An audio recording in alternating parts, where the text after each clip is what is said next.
Water is life. Without it, we cannot survive. You cannot do anything without water.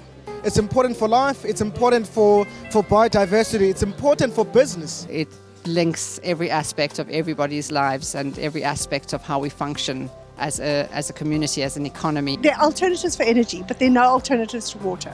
It is so many things to so many people. It's a carrier of meaning across so many disciplines. Water has emotive properties. Water makes places come alive. I feel very strongly about water, and particularly about water resources, about making sure that we have decent water resources for times to come. Water influences, first of all, where we live, how we do business. Water is the ultimate connector. It just gets people talking, which is great, because that's all you really need. People need to talk.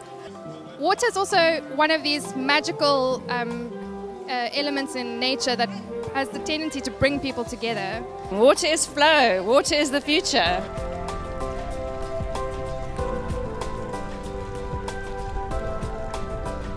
Future Water is one of UCT's new interdisciplinary research centres.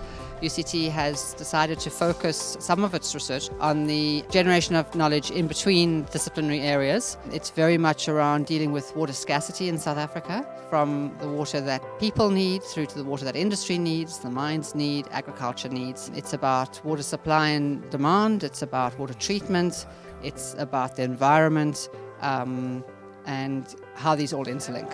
So people come together around water, and one of the things that really excites me about the work that's being done on Future Water is that it's starting to rethink how society interacts with water and how we can start seeing water as a resource that can bring people together. So it's not only about the cliched protection and preservation and conservation of water, but it's also thinking about how to integrate society with our water resources and bring communities together so that we can start to value each other and our water resources properly.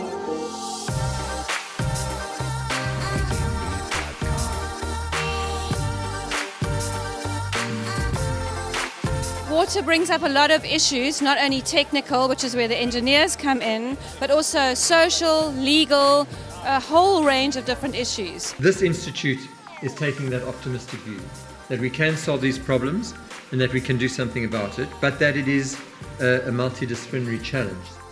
I think that one of the things we want to try to do is to bring projects like that have the capacity to interest a wide range of people, where it covers both the technology aspects, the social aspects, the material aspects, the environmental aspects to it. And those are the projects that I think are going to be the glue for us. Thank you very much for the opportunity to talk about this project called the Water Hub, which we've been busy with for about 2.5 years already.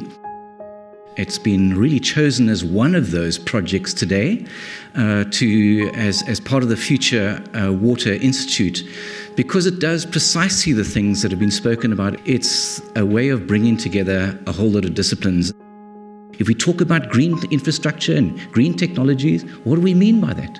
How are we going to actually be confident about selling these ideas if we have very little idea of how it actually works?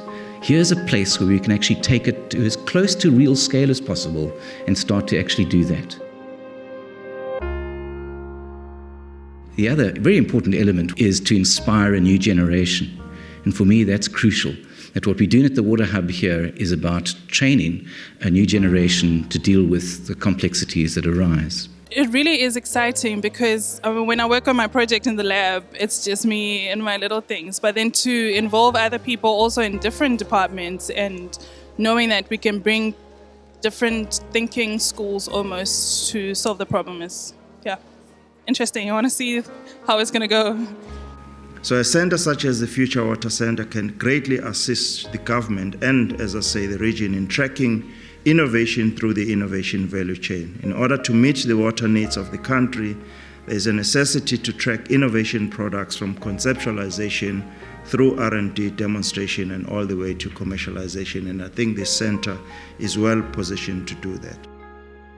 As a university, we have a very important duty to make a contribution, to make a difference to the challenges facing our society. During these trying times in our country and the complexities, this is the story, the kind of story we need. The kind of story that inspires hope, that also demonstrates that South Africa embraces the importance of knowledge. Do we have to do this? Absolutely. It's where our research edge lies. And I think that our innovation and our ability to be able to take innovation to the marketplace is going to happen in that space rather than individuals trying to actually batter it out there on their own and see whether they can actually make some kind of a difference. It's just got so complex now that we have to do this kind of operation.